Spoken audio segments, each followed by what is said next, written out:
17 বছর পর দেশের মাটিতে পা রাখলেন বিএনপির ভারপ্রাপ্ত চেয়ারম্যান সাবেক প্রধানমন্ত্রীর সুযোগ্য সন্তান তারেক রহমান। দেশের মাটিতে পা রেখে খালি পায়ে তিনি দেশের মাটিকে স্পর্শ করেন। তারেক রহমানের আশাকে উপলক্ষ করে এই যেন এক জনস্রোতে ভেসে গেল ঢাকার 300 ফিট। বিসমিল্লাহির রহমানির রহিম।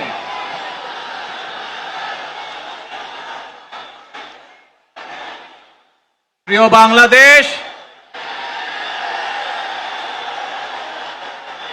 উপস্থিত প্রিয় মুরব্বীবর্গ, মঞ্চে উপস্থিত জাতীয় নেতৃবৃন্দ, আমার সামনে উপস্থিত প্রিয় ভাই ও বোনেরা এবং মিডিয়ার মাধ্যমে সমগ্র বাংলাদেশ থেকে যারা দেখছেন এই অনুষ্ঠান, প্রিয় ভাই বোনেরা, প্রিয় মা বোনেরা, আসসালামু আলাইকুম।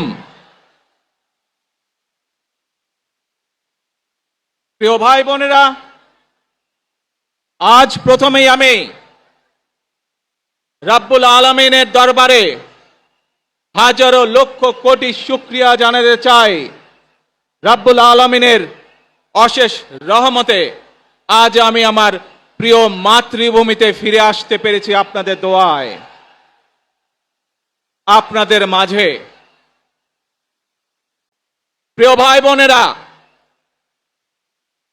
আমাদের এই প্রিয় মাতৃভূমি 1971 সালে লাখো শহীদের রক্তের বিনিময়ে অর্জিত হয়েছিল। ঠিক একইভাবে 75-এ আবার 7ই নভেম্বর আধিপত্যবাদীদের হাত থেকে রক্ষার জন্য সেদিন সিপাহী জনতার বিপ্লবের মাধ্যমে আধিপত্যবাদের হাত থেকে দেশকে রক্ষা করা হয়েছিল। একইভাবে পরবর্তীতে 90-এ স্বৈরাচারের বিরুদ্ধে এদেশের জনগণ, এদেশের খেটে খাওয়া মানুষ তাদের গণতান্ত্রিক অধিকারকে ছিনিয়ে এনেছিল। কিন্তু তারপরেও ষড়যন্ত্রকারীদের ষড়যন্ত্র থেমে থাকেনি। আমরা তারপর দেখেছি 2024 সালে, 71 সালে এই দেশের মানুষ যেমন স্বাধীনতা অর্জন করেছিল, 2024 সালে এদেশের ছাত্র জনতা সহ সর্বস্তরের মানুষ, কৃষক, শ্রমিক, গৃহবধূ, নারী, পুরুষ, মাদ্রাসার ছাত্র সহ দল মত নির্বিশেষে, শ্রেণী পেশা নির্বিশেষে সকল মানুষ সেদিন 2024 সালের 5ই আগস্ট এই দেশের স্বাধীনতা এবং সার্বভৌমত্বকে রক্ষা করেছিল। প্রিয় ভাই বোনেরা, আজ বাংলাদেশের মানুষ কথা বলার অধিকার ফিরে পেতে চায়, তারা তাদের গণতান্ত্রিক অধিকার ফিরে পেতে চায়। বাংলাদেশের মানুষ চায় তারা তাদের যোগ্যতা অনুযায়ী ন্যায্য অধিকার পাবে। প্রিয় ভাই বোনেরা, আজ আমাদের সময় এসেছে সকলে মিলে দেশ গড়ার। এই দেশে যেমন পাহাড়ের মানুষ আছে, এই দেশে একইভাবে সমতলের মানুষ আছে। এই দেশে মুসলমান, বৌদ্ধ, খ্রিস্টান, হিন্দু সহ বিভিন্ন ধর্মের মানুষ বসবাস করে। আমরা চাই সকলে মিলে এমন একটি বাংলাদেশ গড়ে তুলব আমরা, যেই বাংলাদেশের স্বপ্ন একজন মা দেখেন, অর্থাৎ একটি নিরাপদ বাংলাদেশ আমরা গড়ে তুলতে চাই। যে বাংলাদেশে একজন নারী, একজন পুরুষ, একজন শিশু যেই হোক না কেন নিরাপদে ঘর থেকে বের হলে নিরাপদে ইনশাআল্লাহ ঘরে আবার ফিরে আসতে পারে। প্রিয় ভাই বোনেরা, এই দেশের জনসংখ্যার অর্ধেক নারী, 4 কোটিরও বেশি তরুণ প্রজন্মের সদস্য, 5 কোটির মতন শিশু, 40 লক্ষের মতন প্রতিবন্ধী মানুষ রয়েছেন, কয়েক কোটি কৃষক শ্রমিক রয়েছেন। এই মানুষগুলোর একটি প্রত্যাশা আছে এই রাষ্ট্রের কাছে, এই মানুষগুলোর একটি আকাঙ্ক্ষা আছে এই দেশের কাছে। আজ আমরা সকলে যদি ঐক্যবদ্ধ হই, আজ আমরা যদি সকলে প্রতিজ্ঞাবদ্ধ হই, তাহলে আমরা এই লক্ষ কোটি মানুষের সেই প্রত্যাশাগুলো পূরণ করতে পারি ইনশাআল্লাহ। প্রিয় ভাই বোনেরা, ৭১ সালে আমাদের শহীদরা নিজের জীবন উৎসর্গ করেছিলেন এই রকম একটি বাংলাদেশ গঠনের জন্য। বিগত ১৫ বছর স্বৈরাচারের বিরুদ্ধে শত শত হাজারো গুম খুনের শিকার হয়েছে শুধু রাজনৈতিক দলের সদস্য নয়, নিরীহ মানুষের প্রতিবাদ করতে গিয়ে অত্যাচার নির্যাতনের শিকার হয়েছে, জীবন দিয়েছে। ২০২৪ সাল মাত্র সেদিনের ঘটনা। কিভাবে আমরা দেখেছি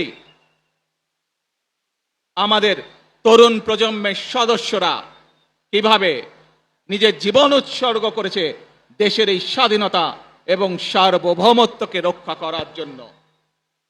প্রিয় ভাই বোনেরা, কয়েকদিন আগে এই বাংলাদেশের ২৪ আন্দোলনের এক সাহসী প্রজন্মের এক সাহসী সদস্য ওসমান হাদিকে হত্যা করা হয়েছে। ওসমান হাদি শহীদ হয়েছে।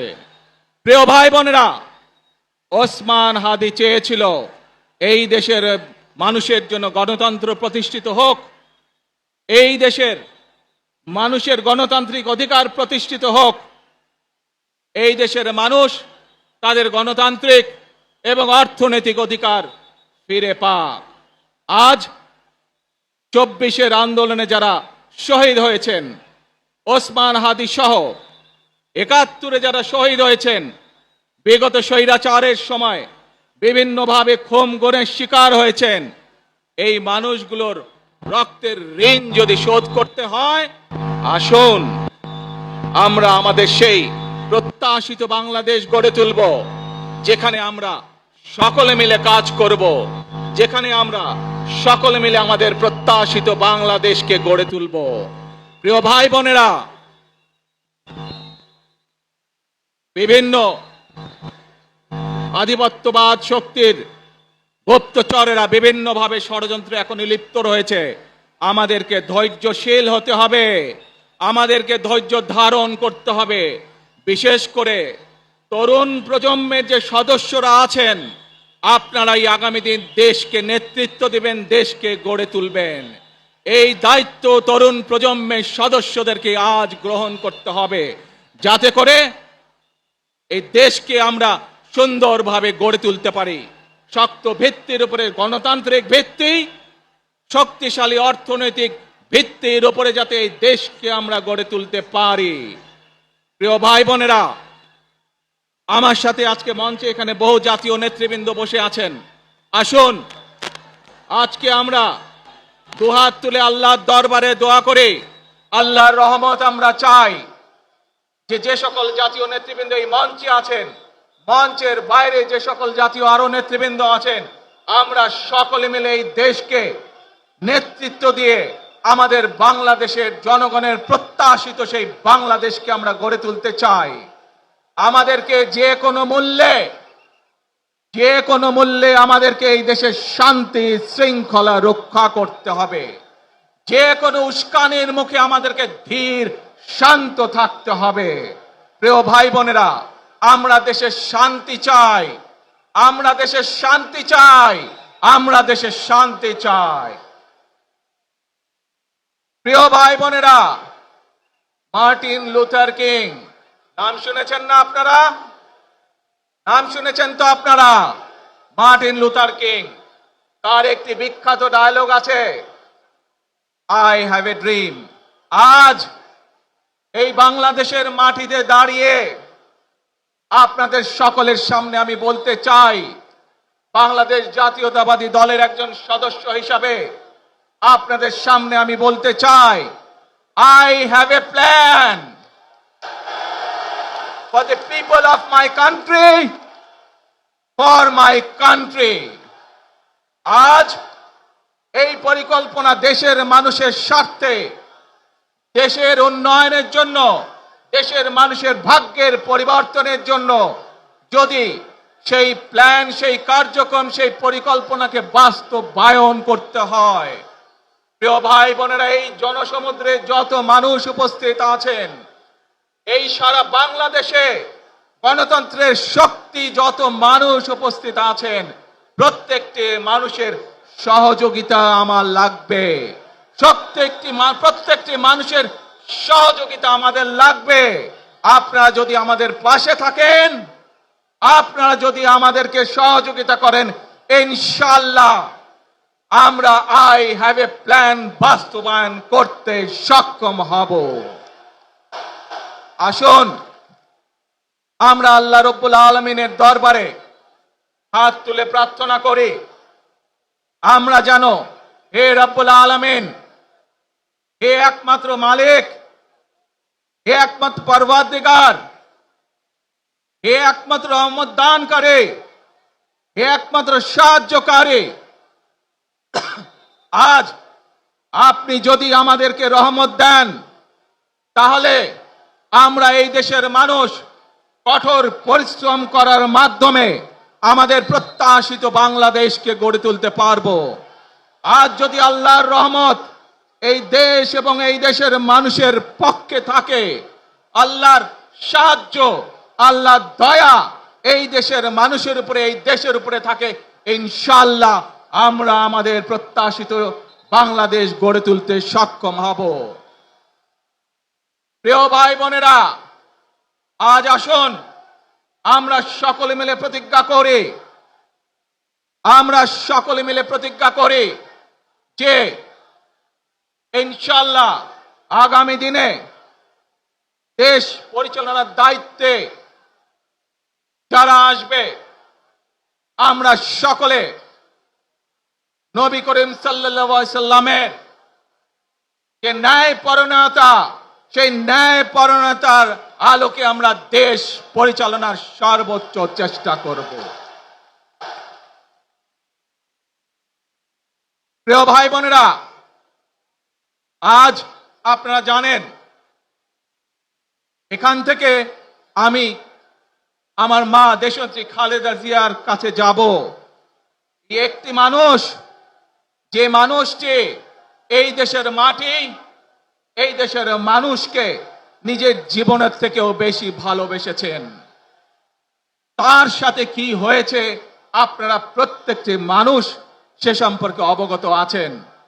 সন্তান হিসাবে আপনাদের কাছে আমি চাইবো, আজ আল্লাহর দরবারে আপনারা দোয়া করবেন যাতে আল্লাহ ওনাকে তৌফিক দেন, উনি যাতে সুস্থ হতে পারেন। প্রিয় ভাই বোনেরা, সন্তান হিসাবে আমার মন আমার মায়ের বিছানার পাশে পড়ে আছে সেই হাসপাতালের ঘরে, কিন্তু সেই মানুষটি